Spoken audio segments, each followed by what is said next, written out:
Hi, everyone. I'm Bobbi Rebell, host of the Financial Grown Up podcast and co-host of Money in the Morning.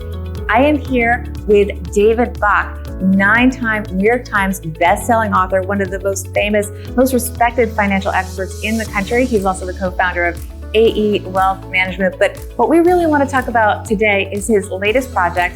Hard to believe this doesn't exist already. It is called The Latte Factor, and it is finally a book. So congratulations, David. Thank you. It's so good to be back with you. I'm really grateful that you're here. This is book number 13. Your books have been bought by, you have 7 million books in circulation. That means 7 million people have been touched by your inspiring advice about money and the difference that small amounts can make, because that's really what the Latte Factor is about. It is. I've been teaching the Latte Factor, it's hard to believe now, but for over 2 decades. I originally taught it in a class, like a little local class in my community, Lafayette, California. And then it became so popular that when I wrote Smart Women Finish Rich, I put it in the book. Then I talked about it on TV shows. Then I did it on a PBS special. And then eventually I did it on Oprah. And the phrase, the Latte Factor, it's almost become like the word Kleenex, right? Like it's ubiquitous. People know the Latte Factor all over the world now as you're actually richer than you think. You don't have to have a lot of money to start investing.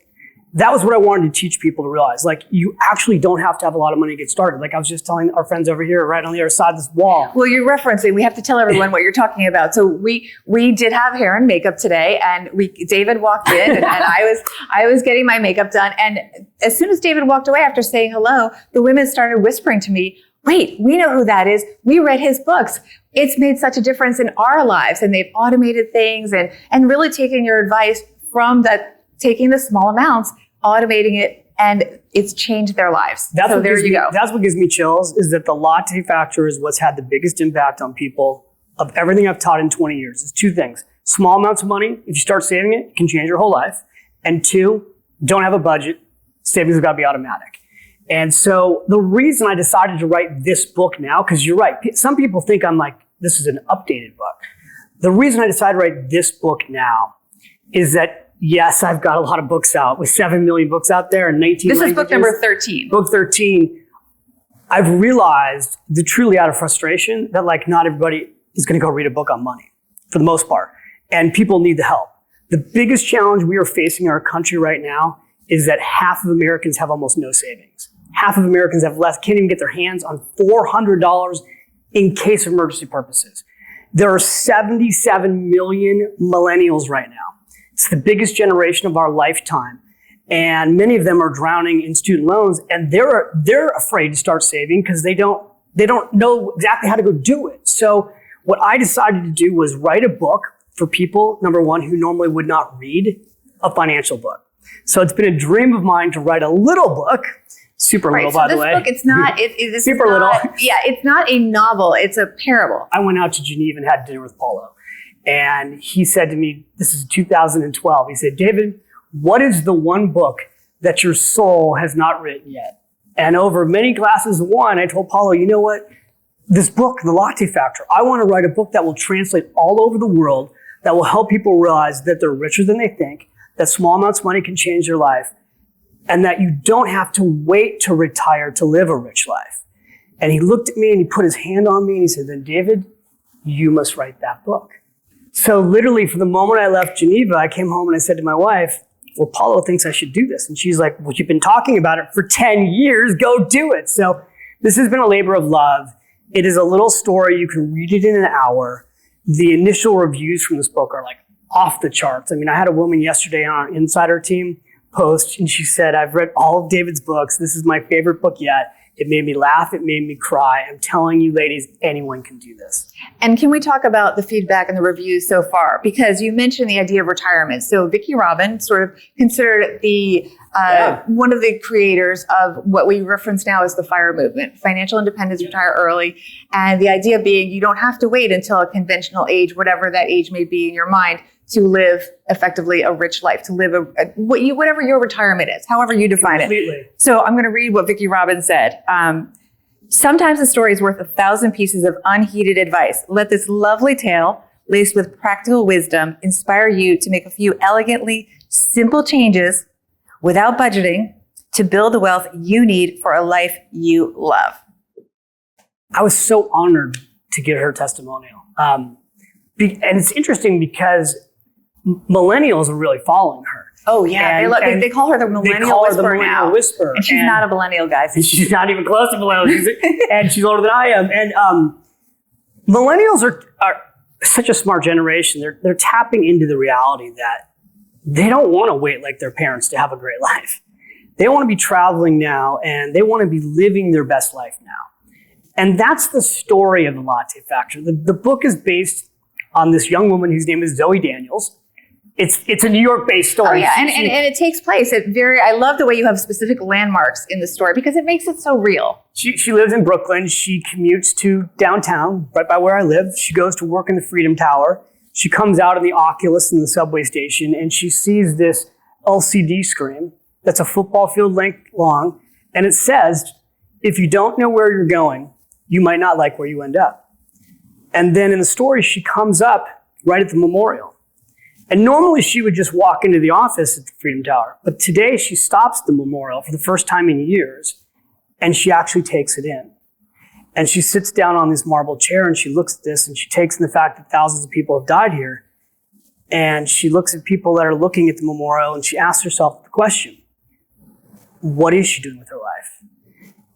And that's a question that we all need to ask because we're all so busy and we're all working so hard. And yet we get wrapped up in that hard work. And a lot of times we lose touch with what it is we really want. So again, I wrote this little book to try to wake people up to what do you really want? Because the time to go forward is now. I'm a big believer that your dreams matter. Right? Like, you're a dreamer. You and I met at Reuters. I know. And you took me aside in the green room. Meeting you, it was a dream, actually. Well, this is the crazy story. So, full disclosure, we only met 3 years ago, but you were in my book, which was written, I guess it came out 3 years ago. So, right. It was written before I knew you. And frankly, I needed title, amazing book. Exactly. It's how to be a financial grown-up. And within the book, I could not avoid, of course, referencing the Latte Factor because it is such an important part of our culture now. And it is a way to make a statement. And I quoted you, but I didn't know you. And the crazy thing is that as part of the book tour, I was moderating a panel at the 92nd Street Y. That's right. And I was giddy because I get the list of who's on my panel, and David Bach was on the panel. So I got to meet David Bach, and that was really exciting. And now I can't believe it's 3 years later. We became friends, and then we do Reuters. But like at Reuters, you know what? You were a career, how would I put it? Career media person, right? With a great corporate job. Yes. Well, I was a global business news anchor. And you said to me in a green room, I have a dream to go do more of what you're doing. Yes. And well, I wanted to make an impact because I saw the way someone like you was having an impact. And while it was great reading a teleprompter and interviewing CEOs and talking about the Fed and economics, I wanted to get into more specific things that could actually help people. And it takes courage to go for your dreams. Yeah. And it takes having your financial act together. And so you have your financial act together. And it was an off-ramp. It was a 3-year plan. It wasn't, I didn't just walk in and quit my job. I was busy saving and making a plan. And now you're crushing it. Thank you. So I want to help more people do what you and I have done, right? I left a corporate job. I was in Morgan Stanley. It was scary. But I had a bigger purpose. I wanted to go out and teach millions of people how to be smarter with money. And I started with women. I want to teach millions of women to be smarter with money so they can protect themselves and teach their kids. Now my dream with Latte Factor, because this is like my going away book, I guess, in a way, because I'm about ready to go to live. Oh, he's not really I'm moving to Florence, Italy for a year. There'll be a book 14, I promise. I wanted to have a mission to go out and really inspire the next generation. I want to reach the millennial generation and the generation below them to pay themselves first, save money automatically, and go for their dreams now. Well, the book, I don't want to give any spoilers away, but the book does have a big plot twist that maybe I'm naive. I didn't necessarily see it coming, even though I knew the themes that you're going to hit on. And I think that it really draws people in because you've got this protagonist who's very relatable in Zoe, but then you have some other characters that are not necessarily what you think they are when they first appear. Exactly right. And again, we don't want to give it all away, but like talking about Zoe again for a second. So she's 27. She lives in Brooklyn. She's got a great job. She's in publishing. She works for a travel publication. But you know what? She's an editor of a travel publication. She doesn't have a passport, and she never gets to travel because all she does is work. And she's been working on this treadmill for 6 years, and she's living paycheck to paycheck, even though her income's gone up. So she starts to share her frustration, and she shares her frustration with her boss. And what she doesn't know at the time is that her boss is actually very wise financially. And her boss refers her to other mentors. So she goes on this journey where she meets these other mentors that over a course of a couple of weeks basically show her a whole new way to live her life. And that's the journey that we get to go on with her and realize, oh, we could go on the same journey too. Right. And also it's interesting because with so much social media and the things that people see, it's not always what you see. Sometimes someone that appears to have a rich life, underneath it, there's not that much. And the flip is also true. People that often appear to be living very simple lives, in fact, are living very rich lives and have very grand plans that you may not be hearing about because they're busy doing, not showing. So in Texas, they have a phrase, they call it big hat, no cattle. And what that means is a lot of times you're looking around at people who look like they're rich, and they may even be making a lot of money. Like New York's the epitome of this. And in fact, they're broke. And usually often they're in debt. And they may be incredibly stressed out and depressed too. Like you can't, it's a cliche to say this, but you can't judge a book by its cover. My grandmama used to teach me this. My grandmother started with nothing. At the age of 30, she made a decision to start investing and she became a self-made millionaire over her lifetime. You would never have known my grandmother was a millionaire. She didn't act like a millionaire. She saved tinfoil. I mean, I would be with my grandma, like, you're saving tinfoil? But she was the epitome of the millionaire next door that many people have probably heard about. And so Zoe starts to learn that it's not always what you see. And she starts to also learn a very important lesson is if you don't know how much money you're spending, you'll never have enough. And she was not paying attention to how much money she's spending. And so as she made more, she'd always spend more. She also wasn't saving money for any goals or dreams. And she starts to realize, like, the way you make your dreams come true is you buy them. That's how you get to your dreams. You move towards them, and often you buy them. So she's got these big dreams, and she starts to learn how to save for them. And then she starts to go, wow, I don't have to have all the money to get to those dreams. Like a little bit of money could get me to those dreams. There's also a nuanced difference because you talk about not budgeting. Yeah. So, but at the same time, you still have to track your money. So talk a little bit about how that's different because people don't always understand the difference. Yeah. So budgeting, the traditional idea around budgeting is that you're going to create categories for where your money goes. Like you're going to put $10 here to go eat today, and you're going to put $5 here to take the subway. And even the idea of like putting it in little envelopes. And some of this for some people who are super disciplined and anal, this works for them. But temporarily. It's like a diet. It's usually temporary though. That's the whole thing. So in the real world, what I saw, I spent 9 years at Morgan Stanley as a financial advisor. When people would tell me they're going to budget to save money, they wouldn't do it. The longest anybody ever did it in my 9-year career was 6 months.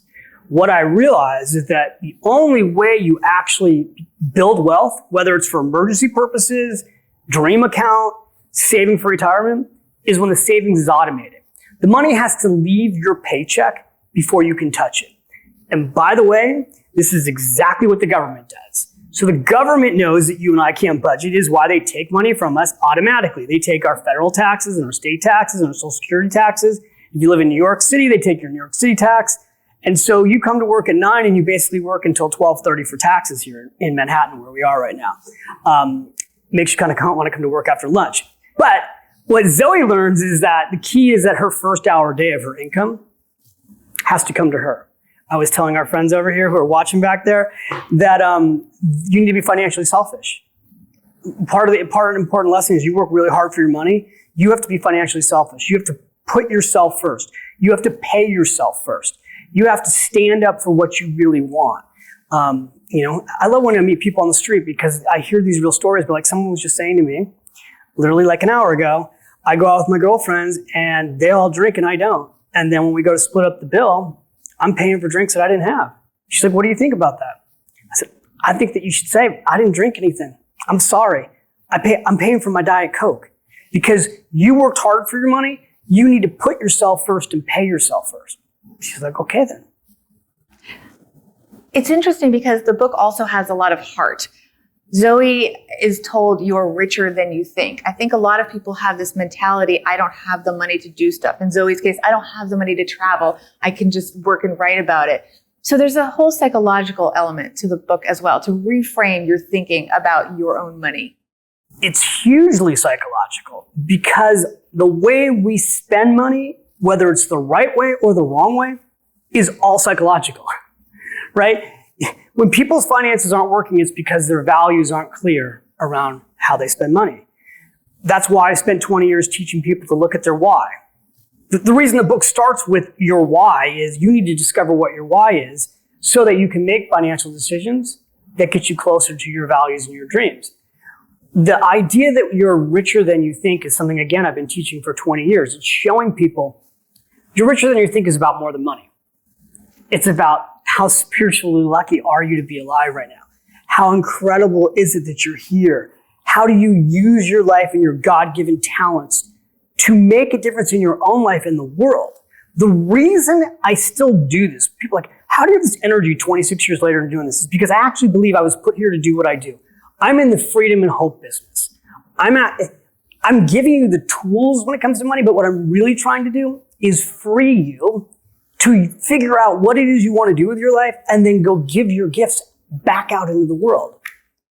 You also give some charts in the book. Can we talk about that? Because numbers do matter. Numbers do matter. At the end of the day. So let's talk about the charts because the book is also very specific and gives you real tools. So this was the hardest part of the book for me to do because I'm a money geek too. So I love charts because charts do matter. And one little chart can change your life.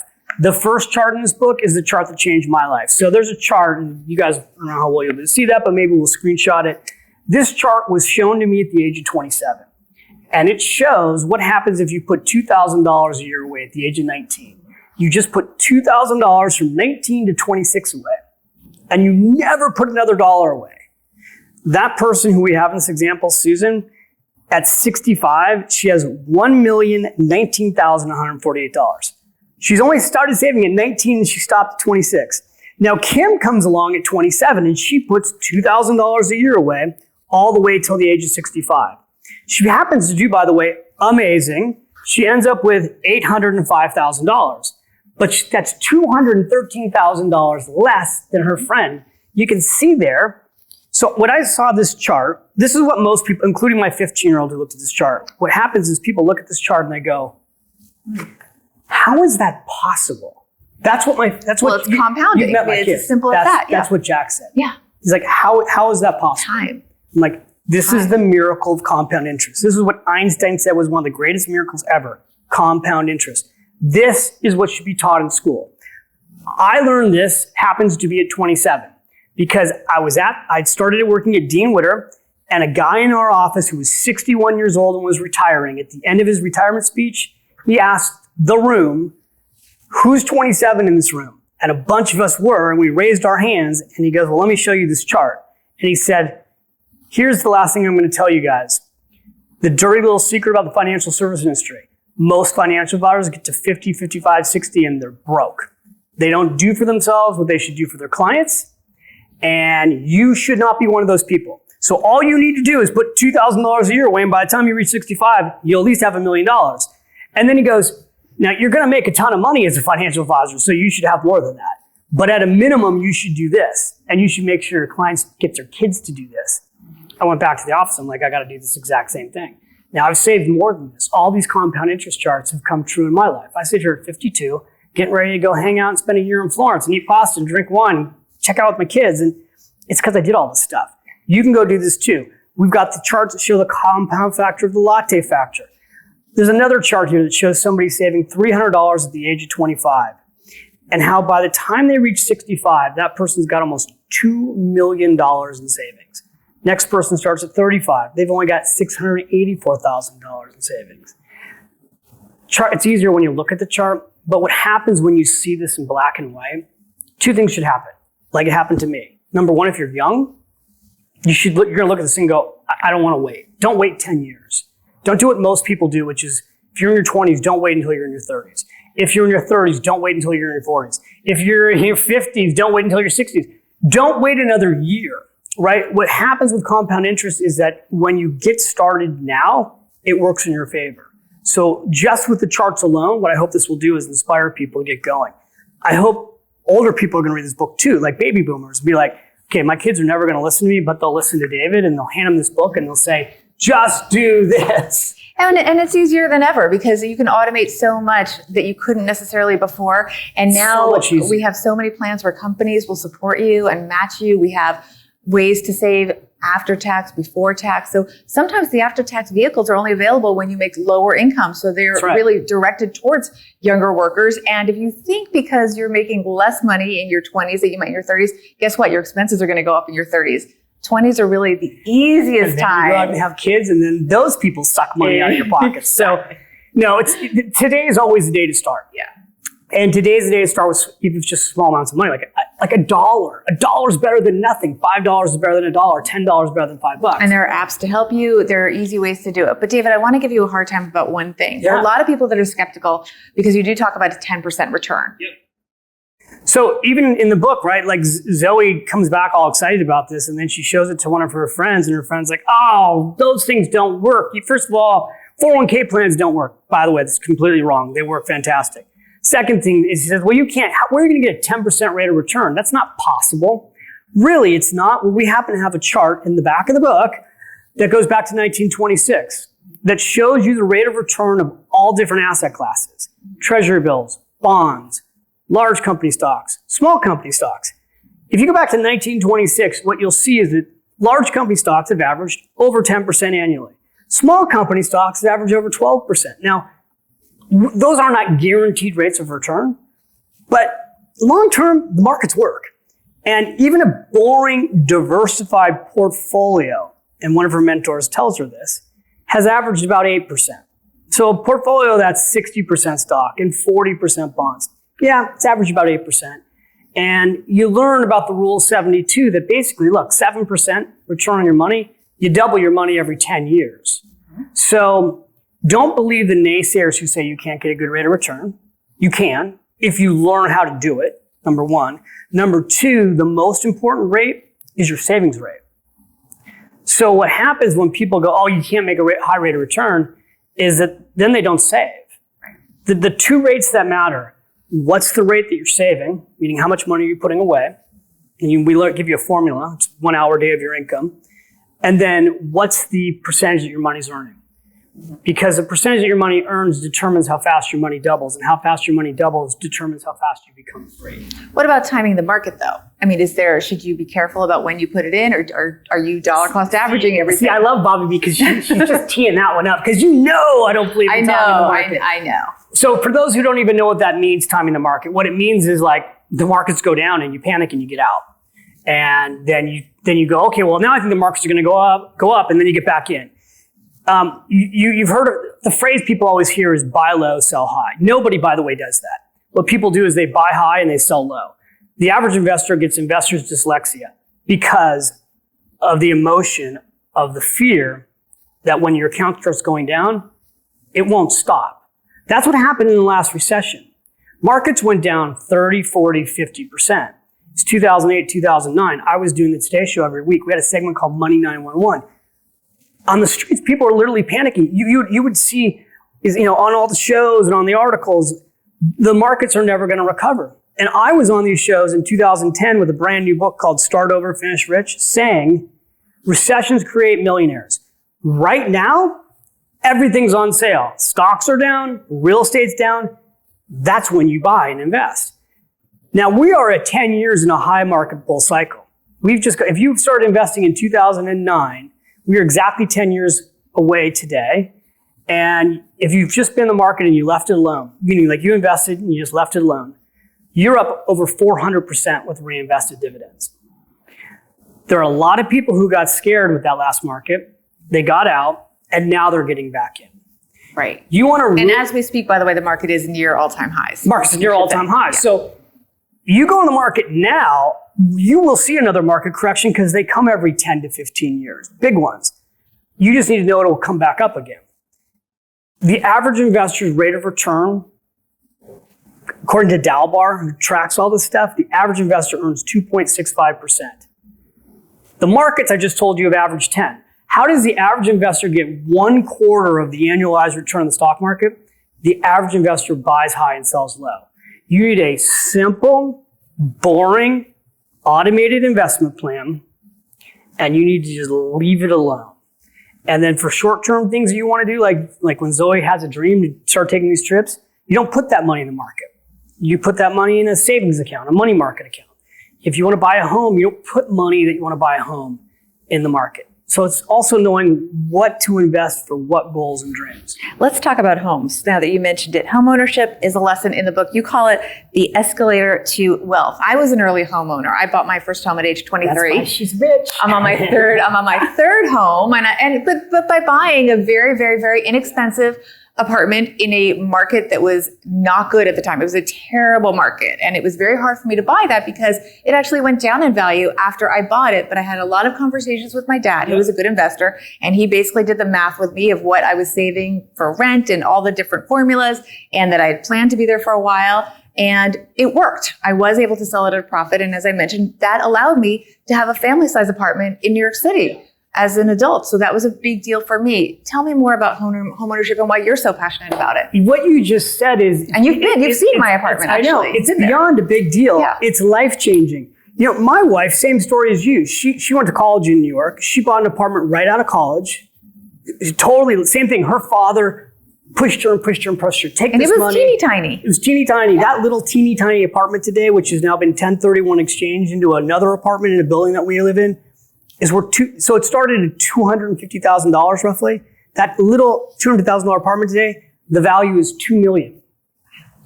Now, we're lucky, right? We live in New York City, but this is not an unusual story. What I know is this: rents always go up. And if you don't own real estate long-term, your likelihood of being financially secure, financially free, and ultimately rich is extremely low. Homeowners are worth 40 times more than renters. It is the single biggest escalator to wealth in America. 60% of the net worth of Americans is actually in their home. So there's two major asset classes: real estate and the stock market. The net worth of America has gone up $31 trillion in the last 10 years. But here's the thing. It's only gone up for the people who have assets, which are real estate and stocks. So when you see all the politicians talking right now about the next presidential election and how the average American's not getting ahead, they're not, because they're not invested in real estate, or they don't have money in the market. You have to be in the game to win. We have a friend, Ray Dalio, right? Like, just such a smart guy. And he just recently was quoted on CNBC saying that, capitalism is not working for most of America. And I tweeted out yesterday, we need to get financial education in schools mandatory. Because if you don't know how the game of capitalism is played, if you don't know the rules, you can't possibly win. And so, rich parents teach their kids how to be rich. Rich schools teach rich kids how to be rich. The problem is the bulk of schools in America have no curriculum on financial education. We need it. Both parties, I'm doing my little political speech here, both parties need to come together on one thing that everyone in America agrees on, which is we need financial education in school. A lot of the problems that we face in this country is because simple things literally like what's in this little book, you should just basically know this by the time you get out of 12th grade. And if they just taught these, compound interest, power of paying yourself first, we'd have a country that could do better. You cannot have half of this country unable to get $400 in their hands in case of emergency purposes. You cannot have 8 out of 10 women living paycheck to paycheck. You have a lot of women friends. Do you have friends that are living paycheck to paycheck? Now, they might not. I think my friends are pretty good. They may not tell you this. They might not tell me. But 8 out of 10 women living paycheck to paycheck, 7 out of 10 men. We have to fix this. Now, I think it starts with financial education, but then ultimately it begins with action. You got to take it home and do it. You have to make it real. You got to make it real. The key theme here is living now, living rich now. Yes. You are actually doing that yourself. Tell us more about what you're doing. Well, so I am going to put this book out, tour all over the country. Literally, I'm going all over the country and do all the things that one does when you put out a book, videos and podcasts and media. You're going to be your usual workaholic. To spread the message. And then I'm going to leave with my family and move to Florence, Italy and take a sabbatical. Which you've done before. Which I've done before. This is my second sabbatical. And I talk about how to take a sabbatical in the book too, because Zoe learns how to take a sabbatical. And I just think that more of us need to take breaks. I think this idea that you should just work until you're 65 or 70 and then retire and have like 10 years of fun is wrong. And I just believe that you have to carve out time for yourself and your family and your friends while you can. So I'm stepping out, and my son Jack, as you know, is going to be a sophomore, and I wanted to make sure I took him and my younger son James away as a family to go live abroad for a year before he goes off to college. And so we're moving to Florence, Italy, and we're going to have a lot of fun, and I'm going to drink wine and eat pasta and maybe write a memoir about, it'll be the guy's version of Eat, Pray, Love. I thought you were going to say you were going to write a cookbook with your wife. My wife keeps, my wife, she keeps saying, she's like, I'm not doing anything. I'm like, honey, we're going to do a YouTube show. She's like, we're not doing a YouTube show. I'm like, oh yeah, we are in the morning. We're going to have coffee and I'm going to film it. And she's like, no, we're not. I'm like, yeah, we are. I'm like, then we're going to do a podcast. She's like, we're not doing a podcast. So I have a bunch of ideas for, of course, I got, me, I do like to work, but she says she's not doing anything. Yes. Well, you're redefining sabbaticals in your own workaholic way. I have to, before we wrap up though, I want to ask you about Oprah, because I think everyone is fascinated with your relationship with Oprah in that you were you really made your name being part of her iconic show. Tell us more about that. Well, that was amazing. I mean, what's ironic is that the book I went on with Oprah was The Automatic Millionaire. And most people think that was my first book. It was my fifth. So it took me 10 years to get on her, as you just said, iconic show. And you told me the background of that. 10 years of actually pre-interviewing and not getting on. And when we did the Automatic Millionaire show, ironically, I felt the most important part of that show was the Latte Factor. And it almost didn't get put on the show. And I convinced them to put it on the show. Why didn't they want to put it on the show? Well, it was going to be part 5. And then they let me know that part 5 doesn't always air. I'm like, no. It can't be part 5. It has to be in the front of the show. But I'm like, we have to make it visual.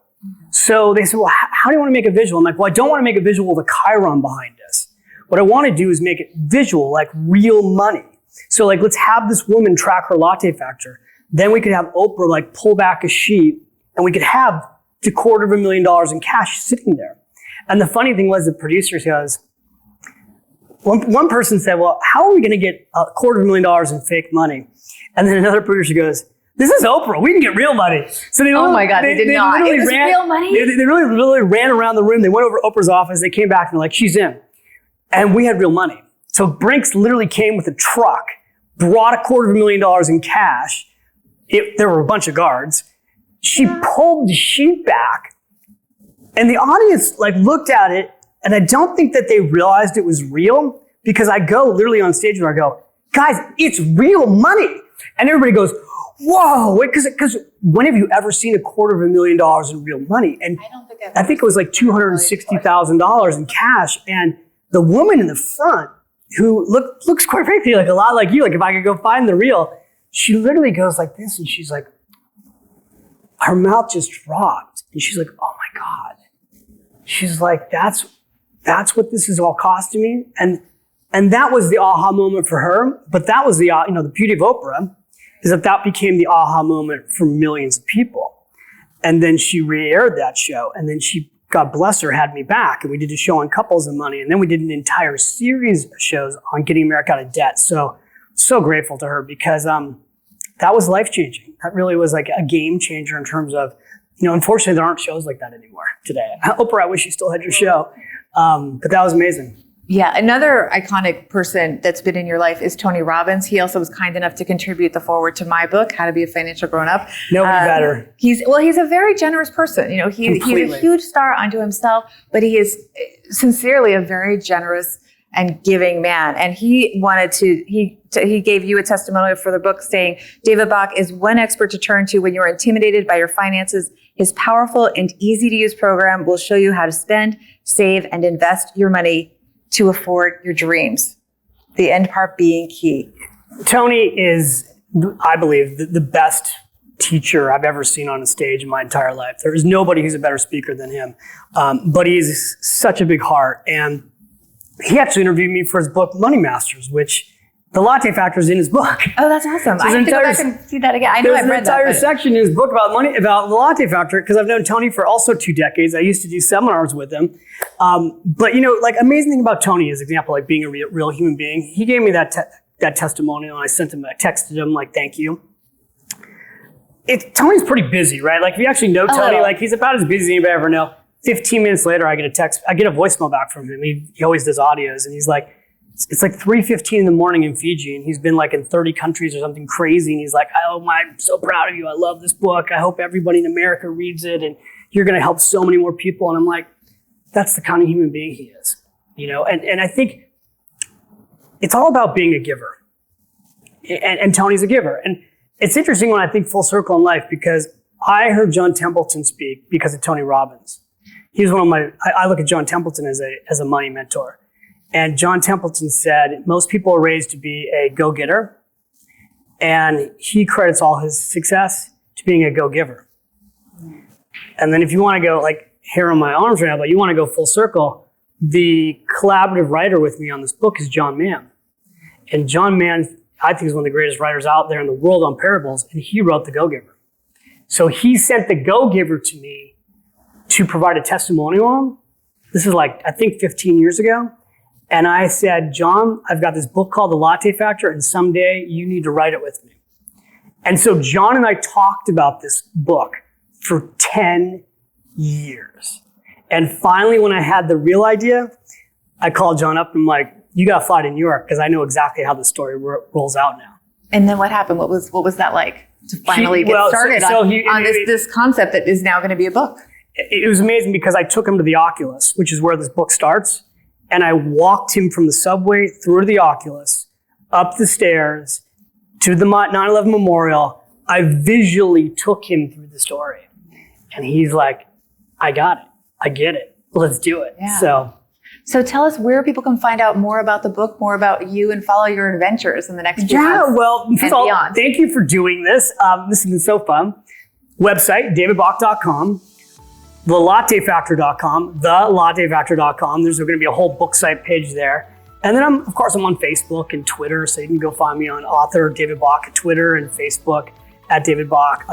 Come join me. Yeah, come be a part of this. I look at this as like a movement. Like my goal is to teach and educate you to go do this at home, but then also get you to go teach and educate others. Well, thank you so much, David. This has been great. Bobbi, thank you. I really appreciate you being here.